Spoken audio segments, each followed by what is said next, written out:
Welcome on in, golf fans. It's your boy Gsluke here with our DFS and prop live stream out here for round three, moving day at the Tour Championship. Going to break down what to expect from the weather conditions tomorrow, a look at the DFS side of things and how I'm attacking that slate, and towards the end, the Underdog and Prize Pick Sports to bring you guys some value out there for Saturday's action. So first off, hopefully you're having a fantastic Friday, whether you've got some plans out there with friends and whatnot, and are ready to talk some golf out there for Saturday. So whether you're watching this live already, one of the 14 people here early, go ahead, smash that like button, or if you're a part of the replay crew, go ahead and smash the like button as well. As we get more and more people in here, let's go ahead and pump those numbers up and go out there and take advantage with our lineups. So as per usual, we're going to start it off with a look at the golf course and conditions, what I saw out there on the golf course today. Then afterwards, we'll talk through the showdown side, some of my top plays, what I'm looking for in players out there for Saturday. And then towards the end is when we're going to talk about all of that prop stuff. So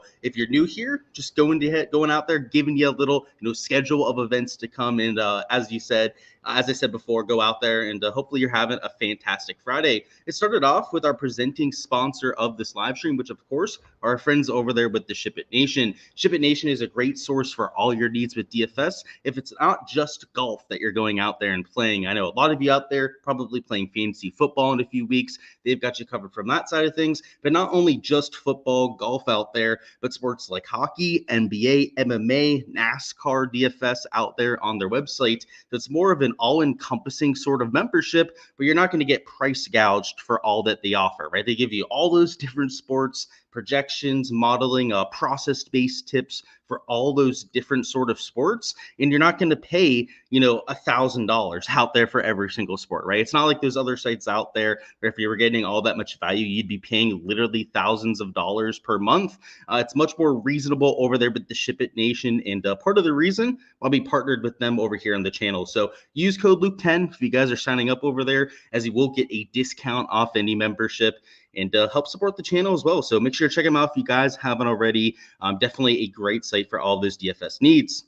We'll talk about the golf course here in a second. We got Metro down there, says evening. Thanks for the props. Of course, Metro. Hopefully you're having a fantastic night. What's going on, Jason? Sanjay is going to make his move tomorrow with a pin seeker. I sure hope so because I'm right there with you. What's going on, Bart? What's going on, Bo? Hopefully you guys are having a good one. I've got some water here.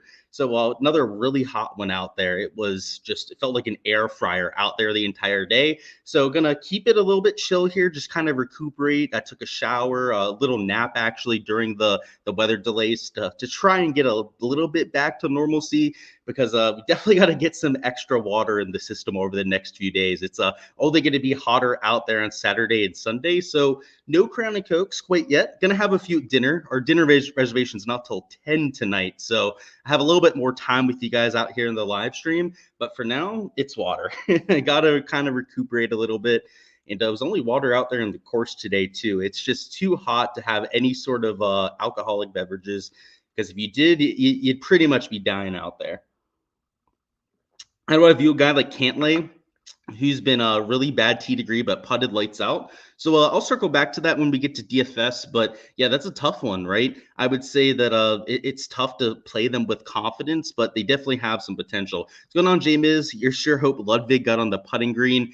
Same thing with Sundre. I agree with you, dude. There's a few guys that have been bleeding strokes on the greens that every week end up turning it around. I mean, a la Tommy Fleetwood last week. So you might want to take a shot on him, dude. I'm not going to tell you to play your lineups, but maybe you should. Let's talk through what we saw today, which the golf course in general was a little bit easier, I would say, than what I was expecting. I thought it'd be like 2 under par for scoring average. Of course, day one, it was about 2.5 under. Today, it split the difference, right? Played about 2.25 under, so it wasn't like it was drastically off expectations. And they started to move back some of those par 3 tee boxes. So you saw it with hole 15, played a little bit longer. Still not difficult at about 170 yards, but rather than 130, like you saw for round one round one, they moved it back, right? They made it a little bit more reasonable out there for round two. In moving day, you might see them still move up some tee boxes. It's going to be a scoreable round, or at least normally moving day is one of the more scoreable rounds that we get at these tour events. So I don't think they're going to make it especially difficult out there for round three. But round four, you're probably going to see a lot of what we saw for today. In fact, they might even make it the full 215 yards there at hole number 15. Hole number 9 played, I believe it was 220 yards out there for today's round, which played as one of the more difficult holes out there in the golf course. That can play 260. You can see up there, right? Hole 9 is 260 yards if they play it from its full distance. You might see that Sunday, probably not out there for tomorrow. So that's what I'd say about the golf course setup, is that in terms of scoring, it'll probably be in this like same sort of range, where it might be like 2.25 under par, maybe even slightly easier like you saw out there for round one. I'm expecting some moving day pins, which usually are pretty soft for the most part.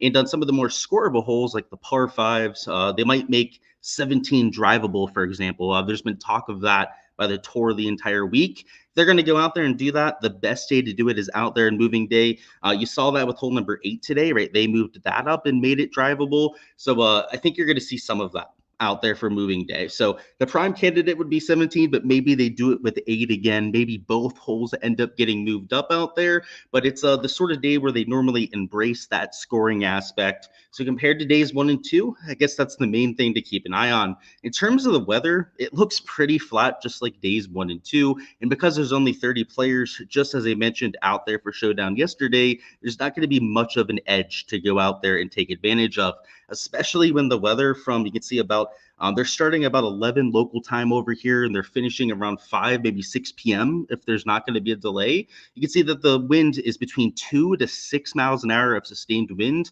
the entire time, right? From 11 the whole way till 5 and 6. And there's not like a defined wave to go out there and take an advantage on either, right? If you're starting at 11, you're finishing at like 3 or 4. You can see the last 2-3 hours of your play are going to be played in maybe slightly windier conditions. And then if you're starting later, it's the same thing, right? You're playing in pretty much the same weather as the guys going off earlier. So just like I said out there for round 2 Showdown, I think if you're playing a weather edge out there for tomorrow, you're probably overthinking things.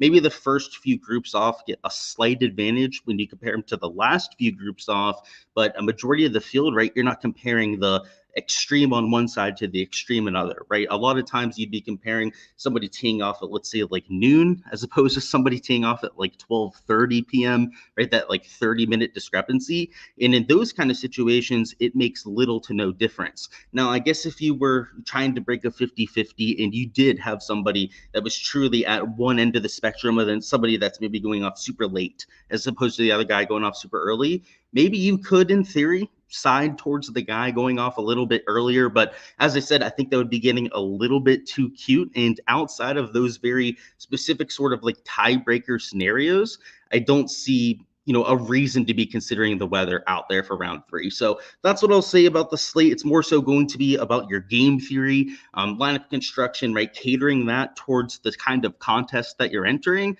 that you want to worry about out there for your Saturday Showdown lineup. So we'll talk about that. We'll talk about a few players you can get to for some leverage that I want to point out in this video. And then the lineup construction segment, just as it was for round 2, is going to be especially important. I think in GBPs, I think leaving salary on the table is almost a must out there in like the big 5 or big $25. And I think if you're going out there playing cash or single entries, that you don't have to go as crazy, but you still want to play that leverage game out there in those kind of formats. So maybe not cash, more so, I mean, like single entries and playing that leverage. But let's go ahead, bring up our DFS sheet and start to talk about the slate a little bit. So we're going to go through our highlighted plays. You can see Aubert is towards the top. So I know somebody already mentioned his terrible putting performance today. You guys know I'm a slut for some putting regression, so we'll talk about that one here in a minute. But let's catch up on chat, shall we? It's too bad they aren't going to play 15 from the back tees. It'd be a lot of fun. And yeah, I doubt that they're going to do it, like I said in my course breakdown, because the green is just way too firm for it. If in theory, I think there's one pin location that they could probably do it with, Kim. It'd have to be like a middle left pin, which is close to that little runoff area that you have. But at least if they do that, there's enough room with your long irons And I guess they could, like, in theory, have the guys go for it, but it'd be absolute carnage if they played it from the back tee. So, yeah, I think the 170 you saw today was probably as long as it's going to play all week, but it would be a lot of fun, that's for sure. And I don't know, it's playing easy enough, the golf course, where I guess you could throw in one really difficult hole and it wouldn't make them that mad. So let's cross our fingers. Maybe we'll see it one of the last 2 days. Third round hole locations are up. That is sweet and good to know, J-Miz. I'll take a look at it when we get to prop stuff. But let's talk about the DFS side of things right now. So, and in terms of DFS, as I mentioned, this is much more of a game theory slate. And in terms of the mega chalk up top, I guess I'll just point that out right now. So I've got Scotty at over 40%. Again, I've also got Xander at over the 30% mark. So in terms of your highest owned plays, it is those two players up top. It was the same thing for main slate, was the same thing for round 2 showdown, and yeah, round 3, nothing has changed given how they've played over the first few days. Also got Colin Morikawa catching a lot of steam, minus 17 with how he's played the first 2 rounds. You would probably have expected that. But also guys like a Windom Clark and Adam Scott garnering a little bit more ownership than you might expect. Sahith Theegala went out there as chalk and smashed for round 2 showdown, which was not great as I did not have him in lineups, but it is going to make him an extremely popular play out there for round 3 showdown. So, as was the case for round 2, where it's tough to go out there and back up a low round, some of these guys that have gone out there and done it for the first 2 rounds are, in theory, right, in an even harder position to go out there, an even tougher position, I should say, to go out there and back that up out there for round 3. And what you're getting with the ownership is a lot of those players are the ones that I mentioned as the mega chalk across the board, right? Sahith in that 7K range, guys like Adam Scott down there in that top end of the 7s, so on and so forth. 8K chalk, 9K chalk, 10K chalk are all the guys that are like minus 12 or better. So what you can do out there in your round 3 showdown lineups is you don't have to fade every single player that I just mentioned, but if you fade 3, 4, maybe even 5 of those players that I just talked about, that's an easy way to just cross off a massive portion of the player pool, because a lot of your casual players, people that maybe aren't as tuned into golf this week, no cut aspect, it's a playoff event a little bit, fluky for some, so maybe they're not watching or as tuned in as some of the more hardcore fans like me and you out here watching this on a Friday afternoon. Whatever the case may be, though, those sort of players are the ones that you can leverage against rather easily, because the fact of the matter is there are no placement points in play out here for round 3 showdown, and it's not like everyone has an equal chance to succeed. The guys that have form, that stands for something that matters. That's why, the 2-ball matchups, the projections of like Underdog and Prize Picks, right, a lot of times reflect their round 1 and 2 form, because that matters, but it's not the end-all be-all. You still have to compare hit rates between different players. And what you get with a lot of the ownership stuff is guys will be like double, sometimes 3 times the ownership of guys around them. And they're not going to have 2, 3 times the hit rate. So the reason why a lot of people will talk about trying to fade a lot of those players is that there's guys around them in almost every case, or not always. If there's not, then maybe you do play the chalk. Maybe they're worth playing in a few cases, but in most cases, there are guys around those chalkier players that you can take at the same ownership, a lot of times like even half ownership or a third of the ownership, that have the same, if not a higher hit rate out there in GPPs. So we're going to talk about some of those higher upside option guys that I think have a way to go out there and get to a ceiling. And I think Aubert would be a perfect example of that. The first 2 rounds has not had his best stuff, but still out there in a very respectable position, right? Shot under par round 1. I believe it was 3 under par out there for today, but he bled strokes with the putter the first 2 rounds. In fact, I believe he's lost 5 strokes putting the first 2 days, which is one of his worst starts to a tournament out there with the flat stick. And he's normally one of the better putters out there on tour. In fact, you can see on Bermuda grass, usually gains about a half a stroke putting out there per round. So if there's anyone that is kind of due for some putting regression, it's him. And outside of that, he's been playing fantastic golf. He was, I believe, number 1 in shots gained off the tee today, at least the last time that I checked. He was top 3 out there with his shots gained approach. I believe had over 3 shots gained approach out there at one point. So obviously was dialed in out there with the ball striking. And if you can go out there and even putt to a neutral out there with the putter, and I'm not even talking about gaining 2, 3 strokes with the putter, he does that book it, right? It's like a 9 under par round out there for Aubert. But if he's even like a neutral with the flat stick, that's -6 today right? That's one of the better rounds of the entire day, let alone the upside if he goes out there and finds a way to get a few putts to drop. So that's the kind of play that I want to get to out there for round 3 showdown, because he's hitting the ball the same, if not better, than some of those chalky guys that are quote unquote playing a little bit better right now, but just can't get the putts to drop. And I can tell you from watching Aubert, I got to see a lot of the back nine. He was just lipping out time and time again. I had him for some props. I had him for over 4.5 birdies. He had 4 birdies through his first 10 holes, and his last 8 holes, he lipped out, I believe, on 4 of the last 8. So half the holes, right, lipped out there for birdie, which excruciating for somebody that was live watching him and live sweating him out there for a bet, but more excruciating out there for his fantasy scoring. So if there's anyone due for some putts to drop, and I hate to say due, but that's what putting regression is, right? Somebody to start getting back to what he typically does, is Ludwig Aubert, and if he does, it's going to lead to a massive fantasy score. So we get a sip of water, see what's going on. Horrible gambling day for you, Hamza. Hate to hear that, but hopefully you can bounce back. This is the best you've seen Morikawa play for months. 10 birdies is wild. And yeah, did he make 10 birdies today? I didn't know it was a whole 10 out there out of his 18 holes. But yeah, he's playing some good golf. That's for damn sure. And yeah, hopefully you have a better day out there tomorrow, dude. It was a pretty average one for me. I ended up on Showdown, slightly down on props, but it was like down like 0.5 units. So I don't know. Can't complain on that side, right? The 0.5 unit days into the negative are going to happen. But yeah, hopefully you can have a better one out here for Saturday, dude. So starting off with Ludwig, we already mentioned that play. I also like Hideki at -9. So you can see I've got him at 19.9%. It's worth noting, right? I mentioned Aubert as a potential leverage play up top. Yeah, he's still 20% owned. So just like round 2 showdown, these leverage plays that I'm talking about are not going to be as low owned as what you're hoping for in a lot of cases. We got a few sub 10 percenters today. So that's worth noting with the ownership, is that in my projections now, we do have some guys that are actually sub 10% projected, but a majority, I think almost all of those actually, are guys that are in that 6 and 7K range. I think there's one exception to that rule. I think there's one 8K guy that's going to be sub 10%.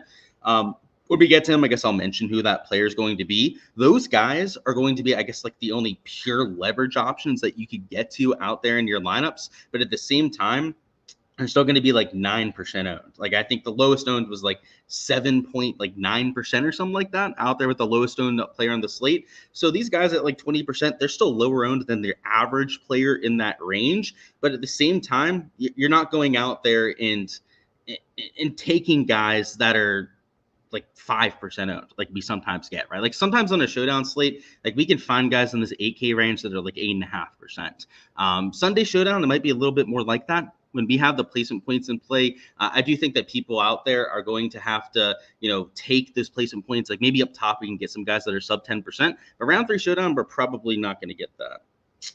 You agree with Luke? He's too talented. Yeah, I agree with that too. And that's the case with golf, right? It doesn't even have to be Aubert, right? Like he's a talented kid. He's definitely going to bounce back. But even if it was somebody that was less talented, like a lower tier player, if you're putting below your baseline, you're bound to bounce back. That's just how stats work, right? And when it's somebody like Luddy, Studvig, as some people would call him, then it's even more so the case, right? Because the kid is so talented out there. So yeah, he's a good one. He's definitely good for it with the mentality too. Right? It's not the kind of guy that I think is going to bitch quit out there. I'm more so worried about him, at least based on his track record this year, when he's out front, when he has a lead out there on Sunday specifically. So I like him in this kind of scenario for sure. So Hideki, what I like about this play is, as I said, relatively low ownership. But what I like, $9,500, also price tag, I think is very reasonable. But he's kind of going under the radar, right? -1 the first 2 days.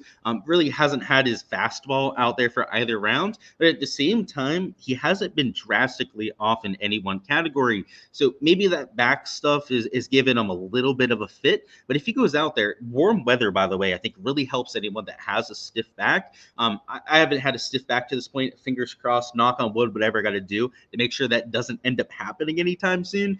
But what I've heard from people with stiff backs, I've had many of like friends of family all complain about that. I'll say though that when it's very warm out, right, it loosens it up, right? You've heard that with Tiger with some of his surgeries, the lower back surgeries that he had in the past. So Hideki, hopefully we can get him a little bit looser out there here for moving day. He can make a move up the board because the first 2 rounds, as he said, he's been way too stagnant. He's been losing strokes, losing leaderboard positions over the first few days. But at the same time, he hasn't played horrible golf either. And coming in, you can see he was my number 3 total mono ranking, number 1 in that recent form ranking. So if you're looking for somebody that's playing some of the best golf in the field recently, then he's your guy. So that's why I like a Hideki for a little bit of a bounce back. Once again, not playing drastically bad in any one category, which I think gives him some sort of promise or some sort of optimism to go out there and turn it around. It's not like he's like bleeding strokes out there off the tee, bleeding strokes out there on approach. In fact, if we go to his shots gained metrics over the first 2 rounds and we take the average, let me bring up the leaderboard, find him on here. He's within a stroke into the positive or negative in every category. It's about 0.4 strokes that he's losing off the tee. It's 0.8 strokes on approach. So ball striking has been a little bit off, right? You can definitely say that for him. But he's slightly gaining around the green, and he's losing like 0.2 strokes per round out there with the putter. So as I said, not great, right? There's a reason why he's lost positioning since the start of the week, but at the same time, that's why we're getting him at reasonable ownership out there in Showdown, and why I think he has some upside out there in GPP contests. Patrick Cantlay here at $9,000. Another one of these like 20 percenters that I'm playing who you're going to get you just a little bit of leverage up top. They're not going to be those like 35 to 40 percenters like you're getting in a few cases. What I like about Cantlay is the upside with the putter. Round 1, he lost like 3 strokes at the flat stick, which was just very questionable. You knew that was going to turn around.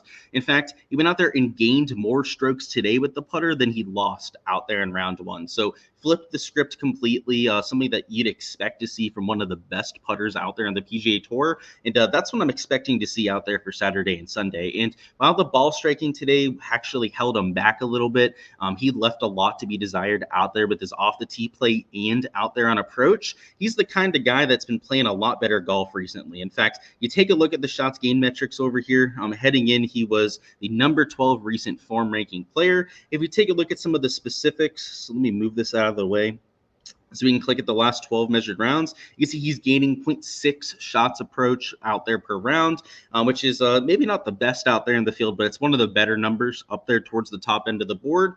He's the kind of guy that we'll take for a bounce back in that category. So I liked what I saw from the putter. I didn't like that out there in round 1. Thought that it would turn around. Just unfortunately today, he wasn't able to marry up that putting out there with the same kind of ball striking that he had out there for round 1. So he's kind of been a little bit all over the place, a little bit of Jekyll and Hyde over Thursday and Friday. But if he can marry that up, right, he's shown us upside across the board now at this point over the first 2 days. If he can find a way to kind of just pick the best parts of his game over the first 2 days, has nuclear round potential out there. And that's why you play out there in Showdown. You're trying to take the guys that can shoot -6, -7 or better and go out there and break the slate. And the kind of guys that have that potential are the ones that can spike across the board. And, hasn't happened the first 2 days, but he's given us glimpses of being able to do that in every category. So hopefully he can piece it all together out there for moving day. Next up, we got Windom Clark, who's actually, I believe, the highest owned player that I'm using out there in my exposure. And the reason why I'm playing Windom, he's, got some ownership, just like guys like Adam Scott, Sam Burns, who I mentioned before. So, like I said, you don't have to fade all those chalky players. Windom Clark is maybe that one piece of quote-unquote chalk that I'm eating. The reason for it is that he hasn't had his best stuff over the first few days, yet he's still there at -12, right up there in contention over the first few rounds. He's the kind of guy that's kind of just been hanging around the last month or so, has yet to really go out there and assert himself with one of those nuclear rounds. What I can tell you is that when he's raising his game, like he's a very streaky player. He's the kind of guy that when he catches form will usually sustain it for quite some time. His form lately, you can see over here to the right, he's the number 7 ranked player in the field, which I know doesn't sound like anything crazy, but this is literally the best field of PGA Tour players that we have. So he's the 7th ranked player recently. It doesn't really have that top finish to show for it, right? So that shows how consistent he's been. That shows just how solid his golf has been over the last month or so. And what I really like about him at this spot is he's kind of like a sleeping giant, right? Like he's been good lately, but not great. And what we know Windom for, what he's known for, I mean, he went out there, won Pebble Beach on this alone, is going out there for having nuke rounds. For going out there, maybe if he even starts horribly, right, going out there at the Olympics, really rebounding over the last 3 days, I think we're going to see a big round out of Windom soon. It might not be out there tomorrow, but if it is, I definitely want to be there. Might be Sunday, might even be the next event that he plays over here in the fall if he decides to tee it up. Probably going to be a win if it's a start over there in the fall when he has one of those days. So I'm going to play him at $8,000. The price tag is also very reasonable. So though he's coming in with some ownership, I'd rather play him than a chalky Adam Scott, who's lost on approach in both the rounds so far. I'd rather play him than a Sam Burns, who's a little bit more expensive and still in that same sort of ownership range. Give me somebody that I've been kind of eyeing for a while, that I think is playing some very impressive golf over the last month or so, and that is coming with some ownership. But I guess I just wanted to throw him in this video and this live stream for everyone that's joining us live here, just to show you that you can take chalk, you can take a few guys that are maybe a little bit higher owned, but don't go crazy on it. And it's crazy, right? I'm calling him chalk, and he's 25% as opposed to 20% up there with these quote unquote leverage plays towards the top. But that's the craziness that we get on this kind of slate. It's that's why I don't think you have to worry about it all that much, right? Like if the quote unquote chalk's like 25 to 28%, then it's probably not that big of an issue. Yeah, so any thoughts on Rory and Fleetwood, says Kim Jong. I would say Rory looked a little bit better today. The issue today was mostly the iron play, just didn't hit enough irons close, at least on his back nine. Front nine iron play was actually fantastic for Rory McIlroy. The putter on the front nine, though, he lipped out on his first like 4 or 5 holes. So I would say that he's due for a few to drop. So he's maybe not my favorite play out there. There are a few other guys in that range that statistically kind of stuck out to me a little bit more. But at the same time, the guy, I mean, just could not putt better without getting putts to drop. First 2 holes, he left the putt like a half an inch short or something like that. It was hard to tell out there from the side, but he literally walked up and like breathed on it, and they ended up both going in. Hole 3 lipped out. Hole 4, I believe, also ended up going out there and lipping out. It's hard to think that's going to happen again. So yeah, keep playing like he is. I think he's going to see a better score. Who played too well today to go out there and fade? For me, it's Windom, and it's kind of been how he's played the last month or so that makes me say that. As in, who should be fade because okay. So you're saying something else, actually. So you're saying who should be fade because they were too good today. Okay. And all good, Kep. And it was a little confusing for me, but you put the second message, so now we're good to go. So usually what I look for in that are guys that putted way above their baseline. And I think the prime candidate, it's not going to be a stud, so maybe I'll give you a few of them. But like the prime candidate would be Tom Hoge. And the reason why he would say that he played too well today, in -3, right? It's not even the best kind of score, just marginally better than the average, actually, about 0.75 strokes. But he gained 3 strokes putting in round 2 and lost 2 strokes on approach. What we expect to see from Tom Hoge are normally gains out there on approach. He's normally an okay putter, but he's not always, right, one of the best putters out there in the field. In round 1, it was the opposite. He went out there, he gained on approach and lost out there with the putter. Today, right, complete opposite of that. So I would say that would be very surprising. He probably played well above his baseline there. So that would be a huge red flag for me. But if we're taking a look at like other guys on the board, Xander Schauffele maybe, but no, he still gained on approach, so maybe not the best example. And Adam Scott is probably my favorite option. It'd be for days 1 and 2 out there for Adam Scott. So let me go ahead and actually do the average over the first 2 rounds. Adam Scott over the first 2 rounds is losing 1.77 strokes approach per round. So he's lost over 3.5 over the first 2 days, and he's gaining 2.4 strokes out there with the putter. So Adam Scott, he's not like completely immune to going out there and gaining with the putter. Like he does this sometimes, or he'll go out there and have good putting weeks. But normally, when you go out there and you're one of the best plays out there for Showdown, it's because you're going out there and gaining with the irons. And he hasn't done that so far. So I would say that would be a red flag and somebody that's maybe playing a little bit too well and that you might want to fade. Alrighty. Let's keep this thing moving. So If you have any more specific player questions, just let me know down in the chat, guys. But we're going to keep this thing going as quickly as we can. So we got Justin Thomas as the next player that I want to point out here, who is once again getting some ownership. So I hate to call him a leverage play, and in the 7K range, 20% is probably not a leverage option. He's actually maybe a little bit higher owned than the average down here. But what I like with JT is that he's playing some solid golf so far this week. He started at even par, so he's truly -7 over the first 2 rounds, and he's a $7,200 golfer. He's probably a lot cheaper than what he should be, the kind of guy that helps you save a lot of salary out there in those lineups. So at 20.2%, you can get different out there with your lineup construction. You can leave some salary on the table in GPPs if you need to. It's not the end of the world to take some ownership out here for tomorrow. So you kind of just got to live with that. It's so much different than what we normally talk about here on the channel. We're normally in Showdown, especially rounds 2 and 3. We're talking about all the leverage in the world that we can get. It's just not going to be there out there for tomorrow's Showdown slate. So these last 2 options are about as different as you can get out there on this kind of slate. I'll point out the sub 10%ers right now. By the way, Chris Kirk, I've got it sub 10% ownership. I've got Christian Bezain at sub 10% ownership as well. I've got Billy Horschel, I believe, at like 8-9% ownership. And then let me see if there's anyone else. I think that's it. I think it's just those 3 or 4 players that I pointed out. Maybe one more that I ended up forgetting about mixing in there. But outside of that, everyone else is in that like 15 to 25% range. So you've got a few guys up top that are like 30, 40% in Xander, Scotty, maybe Sam Burns, Windom Clark, right? End up getting some extra ownership. Morikawa too, up there in that 9K range. But down here towards the bottom, guys like a Straka at 16% or even a Pavon down here at 14.8% are about as different as we're going to find. And what I like with both of these players is that they gained a bunch of strokes out there with their irons today and then lost strokes with the putter. That was the case out there for Straka round 1. Kind of the case from the last month or so out there in the PGA Tour has been okay with the irons, just could not make a putt for his life. On Bermuda grass is a Slate positive putter, so there is a glimpse of hope out there on this surface.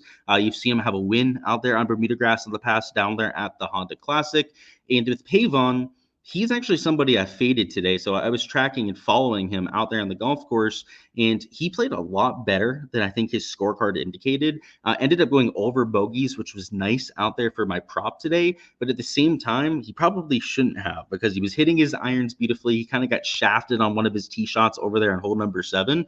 So out there for round 3, after watching him today, he seems like a class act as well. Now we're going to be playing them and supporting them out there for moving day. So in terms of the shots gained metrics, I guess I'll just find those and give them to you exactly. Pavon gained 2 strokes out there on approach today and lost about 1.5 out there with the putter. So round 1, he gained out there with the flat stick, was about a neutral out there with the approach play. So hopefully he can continue that momentum with the irons, try and find some of that magic with the putter that he had on Thursday, because if he does, that's the recipe to go out there and have a low round. So what I'm looking for in players, as you could tell on here, with JT, by the way, he's hitting the ball well too, right? So I could have pointed that out, but that's the case for pretty much all these options. Is I want guys where the shots gained metrics are relatively sustainable and the kind of guys that aren't going to be mega chalky. I'll just say it now. I'm not playing Scotty. I am not playing Xander Schauffele, which might end up burning me, but they're $11,000, they're $12,000 out there on the Showdown slate. So I just want to spend my money a little bit more efficiently out there in lineups.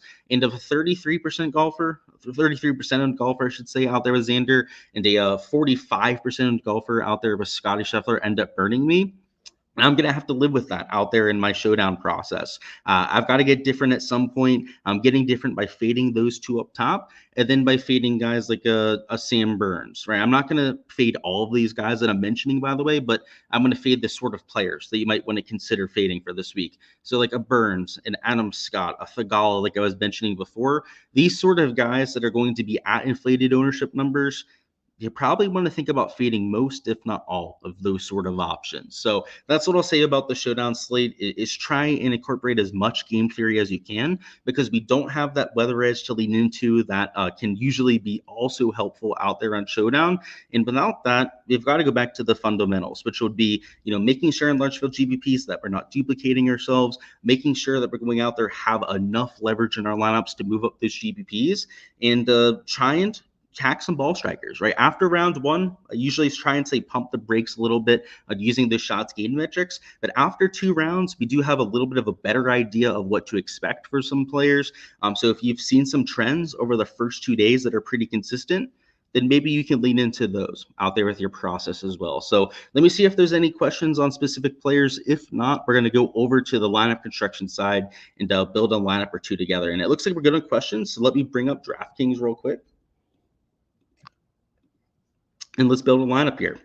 So what we're going to do here is we're going to talk through what I'm thinking about when building a lineup. And yesterday, by the way, if you played that Scotty and then Thagala lineup, I think that one would have done rather well out there in the large field GPP. So let's try and build another pretty competitive lineup out here on the live stream. And what we're going to do is I'm going to show you what you do for like the big $25 GPP. So this would be for like one of the larger showdown contests that you'd be entering. And this is where I'd probably be considering leaving some salary on the table. And the reason why I'm personally fading guys like Xander and Scotty and the big 25 would be because I do want to leave that salary, right? If you're going to spend $11,000, $12,000, it becomes a little bit harder to leave $500 to $1,000 on the table. Whereas if you're starting a little bit further down the board with a cheaper option, it's a little bit easier to go out there and pull that off. So I'm going to throw in an Obear there. I'm going to throw in a Hideki into this kind of lineup. I'm also going to throw in a Windom Clark down here at $8,000. And then in the 7K range, in fact, we might even take another 8K player in this kind of build. So let's throw in a Cantlay at $9,000 actually. Let's throw in a Straka at $6,600. So we could go the whole way up to $6,900 for our last spot, like you see up there. But as I said, because this is for the large field GPP, and even with a bunch of like mid to low round options here, Wyndham's got some ownership, as I said before, but the rest of these players are like average to maybe below average ownership. We could, only leave like a few $100s on the table. Because this is for like the big $25, again, the largest contest that we're going to have in Showdown, you might want to leave a little bit more salary than like $200, $300. So this is where maybe going down to a Benny Ann, leaving $400 might make a little bit of sense. If you want to push the envelope a little bit more, heck, you might even want to go the whole way down there to Pavon and leave $900 on the table. This would be my recommendation, because long term, the worst thing you can do is go out there and duplicate yourself there in GPPs. And because the ownership isn't as spread out as what we'd be hoping for, it's just going to be really tough to go out there and pull that off. So I think the other way that you could do this is you could try and find somebody that would be mega low owned. And if you do that, maybe you can actually spend all of your salary. So showing you that, what would that look like? So let's go ahead and throw Kirk in there at $6,200. I've got him at sub 10%. So now you can probably spend almost all of your salary. So if you wanted to go up here and take like a Justin Thomas in this kind of lineup, because you have Kirk at sub 10%, I think you're going to have a better chance to get away with this kind of lineup. But if this were any other week, right, we'd be saying that this lineup is too chalky. We'd be saying that like, one sub 10%er, right, isn't enough to go out there and get the leverage that you're hoping for. Now, might this be unique? Sure, it might be, right? You have a chance to go out there and make it unique if you've got that sub 10%er, but it's usually not enough, differentiation. It's not enough leverage for most weeks out there on tour. So that's why I think maybe even leaving a little bit more salary on the lineup in this leaving on the salary on the table in this kind of lineup would make more sense. So like playing a Lowry at 7,100, maybe even going down here and taking like a Batia at 6,900 is still probably even the move out there with like a Chris Kirk lineup. So that's what I'll say about Showdown, is that in the large field GPP, you're probably going to have to get a little bit wacky with how you're building, just like you have over the first few days. And round 4 Showdown's probably going to be even more so the case there.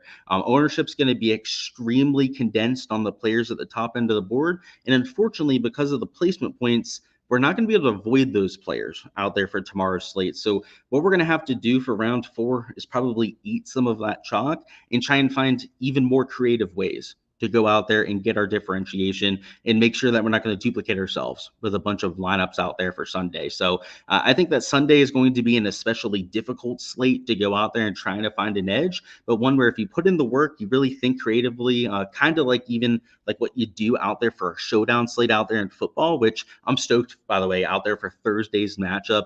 A great one to go out there and start the year. And we're going to have videos dropping for that, I believe, Monday out there on the channel. out there for our first NFL video, but you've got to think like this slate, especially tomorrow's Showdown slate, kind of like one of those, right? You've got less players to choose from. You got to kind of think through it like a script out there with your Sunday lineups.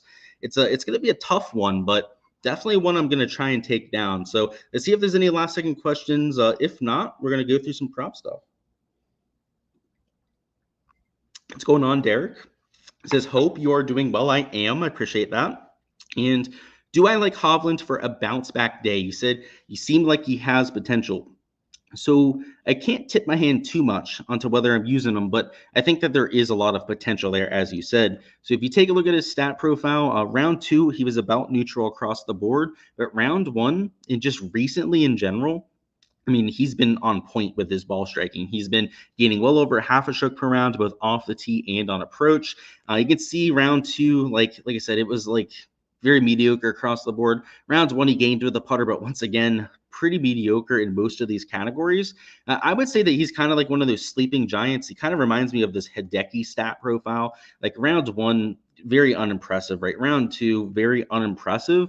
But it's Hideki and Victor Hovland, right? 2 guys that we know are world-class talents, guys where we wouldn't be surprised at all if they went out there and got things figured out in a hurry. So those are the kind of guys that I'll play out there on Showdown, even without the best kind of form. So I would say like the stats maybe aren't the best out there for either option, but yeah, I think he's got plenty of chance to turn it around.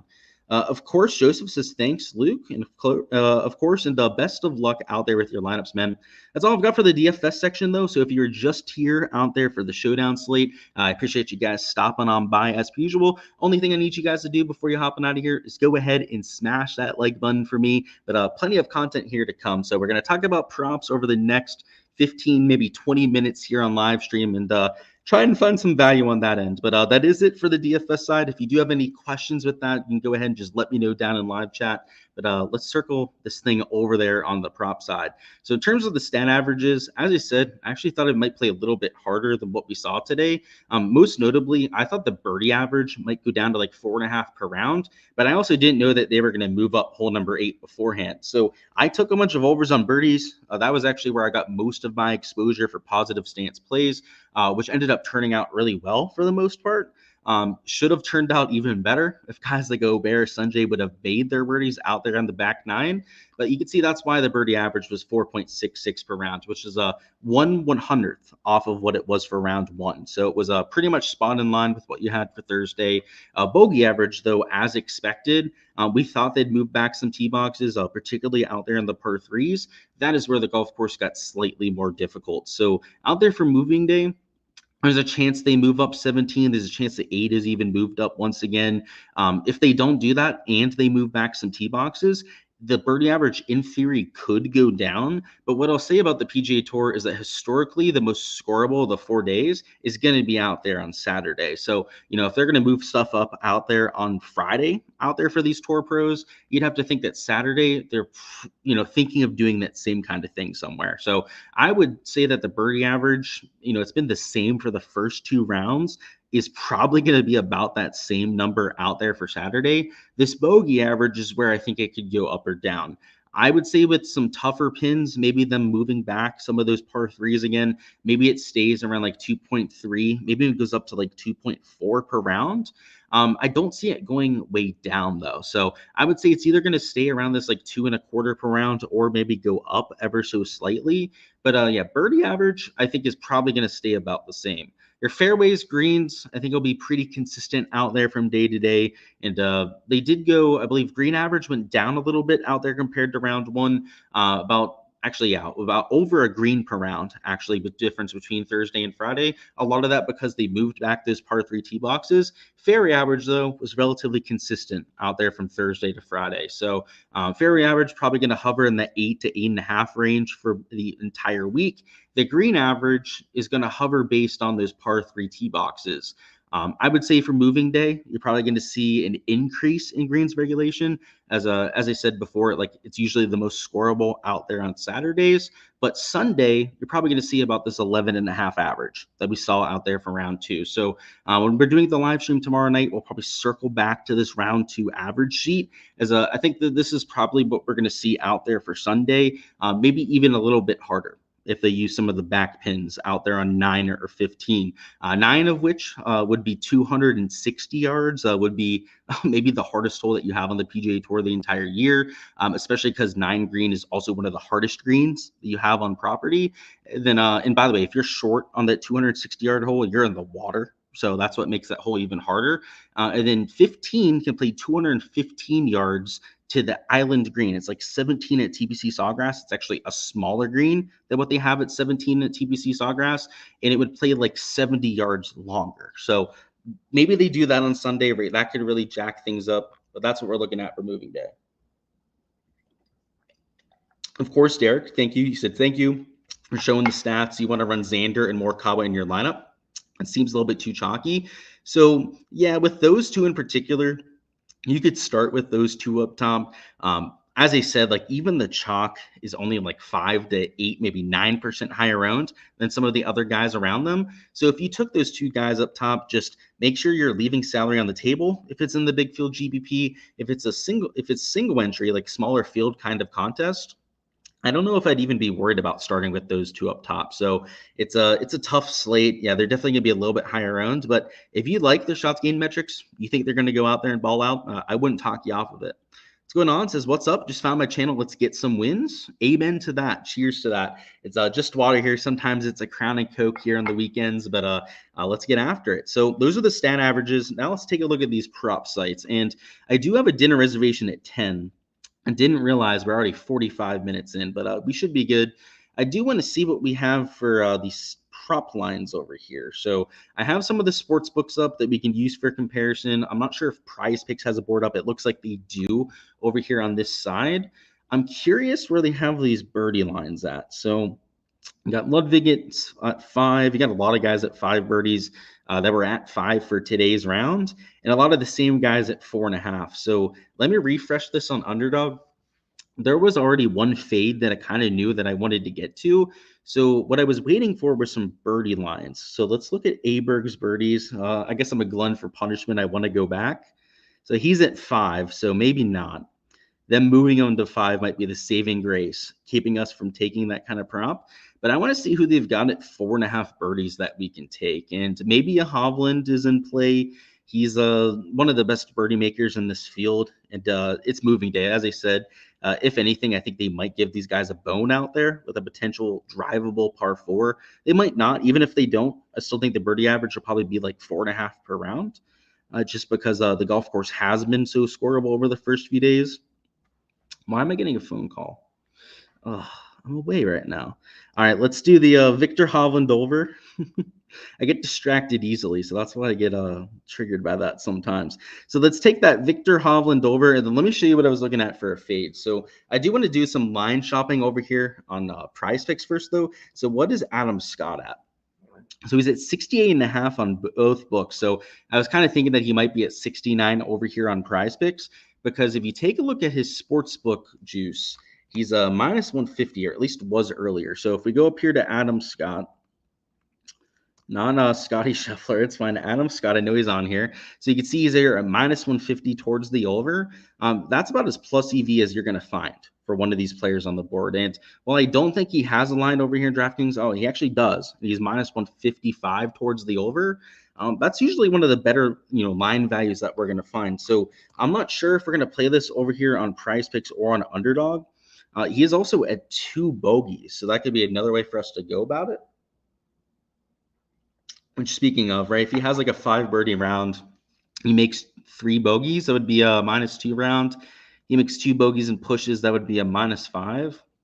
I think the strokes line is probably the way to go, especially if that's where like all the sportsbook line value is out here on this kind of prop. But we could also consider taking that over here on the Prize Picks side. So let's see what we can use as a pairing and try and find the best spot to try and take this prop. So over here in Prize Picks, I would say it's lower tier guys that they have at 4.5. Over here on Underdog, we had Victor at 4.5. Let's see who else. I'm not going to play guys like a Hoagie Pavon stuff. So yeah, I know they're at 4.5, but there's a reason why I'm not pointing them out. A Windom, right? I mentioned that I really like him out there for tomorrow. Like he could certainly be in play. If we take a look at his shots gained metrics from today, I'll show you that as well. So you can see he gained on approach, he gained with the putter. Round 1, he gained on approach, gained with the putter. That's vintage Windom Clark right there. So I have no issues with that kind of stat profile. And to show you the odds over here on Caesars William Hill, so let's find Hovland first. So Windom Clark here, minus 140 towards the over. Victor Hovland is minus 165. So I would say that the Hovland one, at least if you're looking for plus EV, would probably be the best option. And in this, we're actually going to enter this slip here. Right? So minus 165 prop and a minus 155 prop here with the Adam Scott. And we're getting almost a 3x payout because of the anti-correlation. So yeah, that's going to be what I end up going with out here for this combination. I'm going to enter it over here on my phone on the side. But yeah, that combination, because of the anti-correlation, I think makes a lot of sense. And if you're a plus EV player, you're somebody that likes that aspect of prop betting, I think it's a very good strategy for a lot of sports, including golf. It's not the best strategy for golf sometimes, especially if the board is like drastically off. But I think that these sportsbook lines are pretty sharp for the most part, especially after 2 rounds. They've gone to see the track. They kind of know what to expect from the setup. So we're going to put a pretty good chunk of change out there on that prop. And it's going to be the Victor Hovland over on birdies, the Adam Scott over on strokes, which, like I said, 2 at least minus 155 props, minus 165 out there in one case. Not going to beat that kind of value over there on that kind of prop site. So I agree with both takes. And the reason why, by the way, I like the Hovland over is he's one of the top birdie makers in this field. He's top 10 in the category. So obviously with what I think is going to be like a 4.65 average, if he's a top 10 birdie maker, that puts him like over a 5 birdie average. And considering how he's played the first few days, I'd say he's due for some positive regression. And then Adam Scott's for the exact opposite, right? He's playing over his head. He's lost on approach the first few rounds. He's been luck sacked completely by the short game the first few days. He's the kind of guy that I could see going the other direction. So I would say that the fades, if you're trying to find props to enter, are going to be the much sketchier things to find, just because I mean, the golf course has been playing pretty easy this week. I mean, it's a very talented field. It's going to be a hard time to try to fade any of these sort of players at any golf tournament. But when we're at a golf tournament like this, where it only has the top 30 guys, you're going to have to find somebody to fade if you want to go out there and do any or anti-correlation. So it can be pretty tough to do that. But let's look at Prize Picks now. After doing that over there in Underdog. So Prize Picks has very similar pricing to what they had in round 2. At least from what I'm looking at right now. Actually, it might even be 0.5 lower out there on some players. So there's Keegan. I'm curious on whether he has a line. So he does, and he's minus 155 towards the over, which is interesting. And let's see if he has one over here on FanDuel. And he's also minus 150. So, you know, I already pointed out that Adam Scott was available, right, at that same number over here on Prize Picks. But maybe we can cook something up over here with his over on strokes as well. So, and the reason why I would like a Keegan over is he's not playing as terribly as an Adam Scott, but round 2, he lost across the board. Round 1 was a lot better out there for Keegan, but even then, he still lost on approach. So, you know, he won the BMW Championship, right? Congrats to him, right? Obviously, very good. A good thing for his season and his career going forward. But, I mean, he looks like he's back to the old Keegan Bradley that we've seen here in 2024. So I don't hate that here in Prize Picks. And let's try and find, ideally, I would like to try and find a positive stance play to try and make this a regular 3x payout. But if we have to take a second fade and just do a 2.5xer, I am not against doing that. What's going on, Ian? Is that you calling me, by the way? Let me see. I was getting a call. I have a feeling it was, right? Yeah, it was you, Ian. Yeah, I'm doing a live stream, bro. What's going on, though? When I look at the pins, yeah, I'll do that for sure. Course is so pure, dude. It's absolutely insane. And yeah, dude, I had a feeling you were calling me. Let's go through these pin locations, though. I'm 100% willing to do that. This is it's moving day, right? So they're probably gonna make these things juicy, try and get some birdies out there with the field.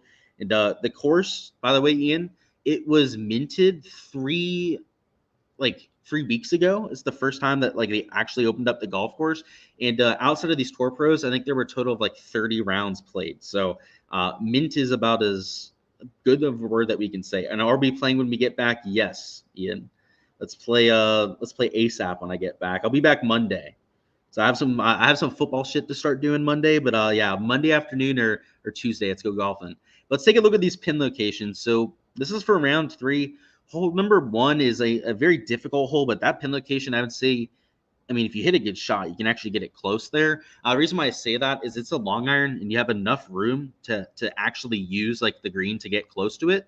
You're gonna have enough room to like run up the shot, and there's a little bit of slope to the right that would move shots close to this pin location. And I actually want to check this out. I think there's a backstop, but I want to double check on that before I say it with any certainty. I believe hole number 1, right in front of that bunker, there's some slope coming back in. So let's double check on that. So actually, there's not even a bunker there. So what am I looking at in that overhead view? Yeah, no bunker there in that overhead view. But yeah, there is a little bit of slope to the right that could help you out there. Hole 2 is a par 3. That one's going to play especially long unless they do shorten up that tee box. So today, that one, if you go over here to hole number 2, played about 170 yards, I believe, out there to a front pin location. If they play it with this back tee box, it's probably going to play like 220, which would make it a very difficult hole. But because it's moving day, this could be a candidate for a hole to be moved up. We've seen that at East Lake in the past. They've taken hole 2 even before they changed up this green and had the tee box up out there for round 3, round 4. So we'll have to keep an eye on that one. I would say that would be a prime candidate for something to get moved around. A hole that's not going to get moved is hole number 3. So hole 3 is pretty much scoreable no matter where this pin location is going to be. And you can see here with hole number 3, it's over here on the front right. So it's on a little bit of a crown, actually. So believe it or not, I mean, you would think from the overhead view that this would be one of the easier pin locations. But because you have the slope to the left side, which will take balls away from it, a little bit of a slope over there to the right side as well, you're going to get penalized for any sort of dispersion left and right. So I would say that hole number 3 is a sneaky hard pin location. And that combined with what we saw at hole 2 does not look quite as easy as some of these normal moving day pins. Let's look at hole number 4. So hole 4 is in this back left. It's got a little bit of a backstop, so I think that's going to help some players out, particularly with the kind of firm greens that we have this week. And because you have a lot of green to run up a shot, and it's not like right on top of a shelf back here in the back left, I think that you're actually going to see more birdies at this hole for tomorrow than what you saw for today. So maybe the first example of like a true moving day pin. Hole 5 is back down the hill, so you see some monster drives at hole number 5, which means that if you hit the short stuff, you're likely coming in with a wedge out here at hole 5. And over here on the front right, it's not like it's in a bowl or anything, but you do have some room in front to potentially try and run something up if you're coming out of the rough. But if you're hitting a wedge, I mean, you can see the shot here, like Scotty Scheffler hit today, right? It hit and only like rolled out like 5, maybe 6 feet from where the pitch point came in. That shot, by the way, would be perfect out there for the round 3 pin location. I think that that one is also a pretty accessible one, especially because a lot of players are going to have wedge in hand there. Hole 6 is a back left pin, so let's go to the next hole, show you that one.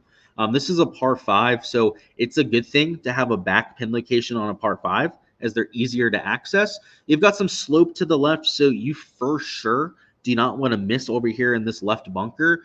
Really, any of these left bunkers, I think you'd be pretty much dead. But if you miss over here on this like right side or really anywhere on the right side of the screen, because you have this backstop over here, you can see this massive slope right over here towards the left side of the screen. You're going to be able to use it as a little bit of a cushion, right? You can hit it up onto that slope. It's going to roll back and get close to that pin location. So I would say that this one's like a true moving day pin as long as you miss on the right side of it. If you miss to the left, you make that kind of mistake, you deserve not to make a birdie, because if you don't or you miss anywhere else, especially on that right side, you're going to have a lot of room to run that shot up. Hole number 7 is a front left pin, and this is a longer downhill par 4. So unlike 5, that's a little bit shorter, this one, you're not going to have a wedge in hand unless you're like Benny and Rory McIlroy and you're smashing it down there. And the front pin location, especially if you're not one of the longer hitters, is going to make this one a little tricky. So yeah, definitely some tricky pins that we've seen here, but definitely a few that I think are scoreable as well. Hole 8 is back here towards the back left. If they don't move up the tee box here at hole number 8, this one's going to be very tricky. But I'll say because they are tucking it and putting it in the very back, I think there's a chance they move up this tee box. Like, you know, this is a very difficult pin location for me to think that they would play if they're going to have them playing it as a layup hole and then going at it with a wedge. This back hole location, it wouldn't be impossible, but it would certainly be pretty tricky compared to what we had the first few days. So I would say that they're definitely not laying over and giving these guys like an easy golf course out here for round 3. But it wouldn't surprise me. I just want to throw it out there for them to move up the tee box again, because I think a lot of people enjoyed that today. Had a ton of fans around hole number 8 when I was out there, and it's a really tricky pin location. Like, sometimes the really tricky pin locations mean that they're doing something with the hole. Hole 9 is over here on the right side, so no idea if they're going to move up this tee box out here for round 3. But the pin location, at least, is in a pretty favorable spot. It's on the easier side of the green. You're going to have a little bit of a backstop over here on the right side. So depending on where they put the tee box, that one could be a little bit easier than today if they move it up, or could play probably about the same if they leave it there a little bit further back.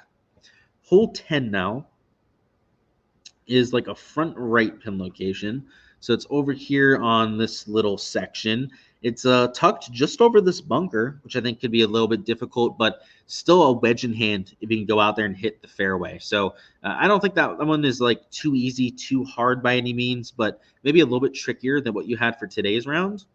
Hole 11 is, and that one was moved up for today's round. Now that it's a center pin location, you can see there on hole number 11, I doubt that this one's going to be moved up like it was for today. So this will probably play to its full length, but it is a center pin and probably the easiest that you're going to get there at hole number 11. So probably moved back, but a much, much easier pin location.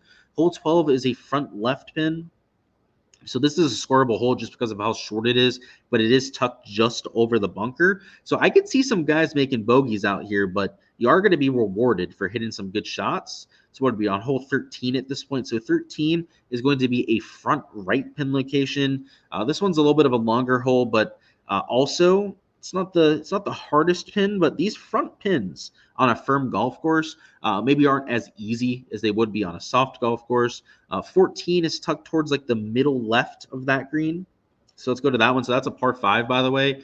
So the fact that it's at least a little bit further into the green, I think will help guys with trying to make eagle. But it's a tough up and down if you short side yourself in this bunker, and a little bit tougher of a chip if you leave your ball short, as it's a little bit further into the green. 15 is a front right pin. So I'll say, because they're tucking this one a little bit closer to the water, that it probably won't play at a 215 yards. So it might play to like the 160-yard tee box, kind of like what they had for today. Reason why I say 160, right, is it's going to play shorter out there to that front pin location. But I can't see them using the 215-yard tee box to a difficult pin like that front right. It's just not going to happen. They won't do it with greens this firm. Hole 16 is a back pin. It's way back in that back corner. I'm going to say these moving day pins are harder than normal. 100% is what I'm getting from this pin sheet here. Now they might move some tee boxes, right? That might be where they kind of counteract some of the tougher pin locations. But they're in that back little nook. You're going to have room to run up your shot if you need to, but it is a small landing area right back there in that back corner. 17 is a prime location that they can move up the tee box, right? They can make this one drivable if they want to. And 17, to show you, it's over here on this right side. I don't know. I think there's a good chance they move up 8 or 17. I guess we're going to have to see which one they do, if any, out there tomorrow. And then finally, 18 is a middle left pin. So it's your finishing par 5 you have at this golf course. So it's over here on this top left shelf, I believe. Let me double check. Yeah, so it's 11 paces from the left. So let's see where that one would be at. Yeah, so it's going to be just above the shelf out there at hole number 18. I think that they're trying to ramp up the difficulty here a little bit, right? Because obviously, if you miss it over here to the right, it makes the putt really difficult to try and make an eagle on. If you miss the screen, especially to the right side, it's going to be a tough up and down because that pin is just over the shelf. Definitely, I think, a little bit trickier than what we had for round 2. So good call to go out there and look at some of those pins. It makes me feel really good, or at least maybe a little bit better about the Adam Scott fade that we took before. And definitely makes me want to take this Keegan Bradley fade. So let's try and find something to go ahead and match that up with. The greens are firm like cement, that's for sure. This course is turned easy with no lettuce around. I don't know if I'd call it easy, but yeah, definitely easier than most people think. A 400 milligram tobacco tincture. That's crazy. What the fuck? Thoughts on Morikawa and Xander over 5.5 birdies? 5.5 birdies is a pretty crazy projection. You can get him at 4.5 on some other prop sites, like what you can see on like Underdog. 5.5, I'm assuming you're getting some juice towards the over. So if you want me to consider that, just let me know what they have out there for like the number on like FanDuel or whatever, because that matters. Morikawa has a decent chance at over 5.5. I don't disagree with that. Yeah, he's been going off this week. He's done it the first 2 rounds. He's been a baller so far. Did I see Fat Perez walking around the course today? I did not, James. I didn't know he was walking around the course, or else I would have kept a better eye out for him. But he's a pretty noticeable character. So yeah, unfortunately, I didn't, James. Let's find a pairing for this Keegan prop, and then I've got to get out of here because I've got a dinner reservation calling my name. So Tony Finau could be a potential over spot. He's one of the better birdie makers out there in the PGA Tour, and out of the guys that they have on here at 4.5 birdies, he's probably one of the better players. Also, Justin Thomas, he's not afraid to go after some tucked pin locations. What I want to see, though, is what we have for like a line for comparison. So we're looking for Tony Finau, we're looking for Justin Thomas, which I'm not sure if they have a line over here, but let's double check. So Finau is only minus 125, so sportsbook value isn't really there. And then I don't think JT has anything for comparison. So not the best there. Let's see if there's anything on FanDuel. There might be. Round score, nothing up there for birdies. Okay. And let's see what they have here in DraftKings. Round score, fuck that. So yeah, nothing to compare out there with JT. Tony Finau is marginally juiced towards the over. And after seeing those pins, I don't want to force in anything. So what is his line on Underdog? Is he 69? I had a feeling he was. Yeah, he's already up there at 69. He is down there at 2 bogeys or worse, though. So maybe that would be a spot to go out there and get that exposure. But for now, I do want to try and get this in there, though. So somebody's taking some bidding in unders, I guess, which maybe it's an over at 69 strokes. I guess I shouldn't judge a book by its cover. But let's see what we've got on here. So Sepp Straka has been playing some okay golf, hitting the ball well with his ball striking. So not somebody that I'd be shy against taking an under on. Pavon, 69, no thank you. If he was like 69.5 or 70, though, I would be considering him for an under, as I do think that he's got a low round in him. Who else do we have on the board? Maybe it's a 2 fade kind of slip. You don't have to make it like an over and an under. We could go with the double fade slip, which would pay less, but based on what we just saw with those pin locations, it might be the proper play. So we could go Adam Scott, but I'm going to try and differentiate this a little bit. I'm going to try and shuffle our cards a little bit, right? Hedge our bets a little bit by not taking the same guy twice. That's something that I've learned with prop betting, by the way, is that they're going to get some bad beats. And to protect yourself, a lot of times it's a good idea not to like double up on players. So the kind of guy I'd be looking at here would be like Billy Horschel. He has not had the best week so far. Just to show you some of these stats, he round 2 was better than round 1, but he did only shoot -2 today. And yeah, like I said, better than round 1, but round 1 lost 2 strokes off the tee and lost 2 strokes approach. So if you look at his averages over the first few rounds, he's losing a stroke per round off the tee, a stroke per round out there on approach. So like I said, today was a slight positive out there in both of those categories, but it wasn't anything great out there from Billy Ho. So I think the scoring average is probably going to be about 2 under par. And Billy Ho, who I think is an average to maybe below average player in this kind of field, is the kind of guy that I would take an over on. So yeah, for the sake of this, we're actually going to take this as a slip. So if I put 200 on it, it'd be to win 500. Let's do that. All right, Keegan Bradley over. It'd be Billy Horschel over on strokes. They moved the prop before I could take it here on live stream. So now that's what we're doing. Jeez Louise. And yeah, I'm not submitting it with the 69 now. Yeah, we're not doing that. All right, we'll take the over on Billy Horschel still and try and take it with something else. It's always something with Prize Picks, right? Sometimes they're not letting me actually see the board.